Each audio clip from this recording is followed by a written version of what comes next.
ያዕቆብ ሥጋዊ ሞት አይደለም የሞተው፣ መንፈሳዊ ሞት ነው የሞተው።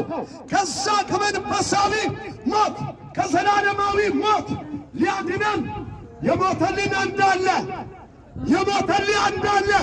እሱ የእግዚአብሔር ልጅ ኢየሱስ እሱ ስለ ኃጢአታችሁ ሞቷል፣ ስለ በደላችሁ ሞቷል፣ ስለ ጽድቃችሁ ከሦስተኛ ሰማይ ወደዚህ ምድር ያመጣው የመጀመሪያው ዓላማ የሰው ልጆች ከእግዚአብሔር ሐሳብ ስልክ ሞላ እንወስዳለን። በኤግዜንደር ቁጭ ፋይል እንትን ይሆናል።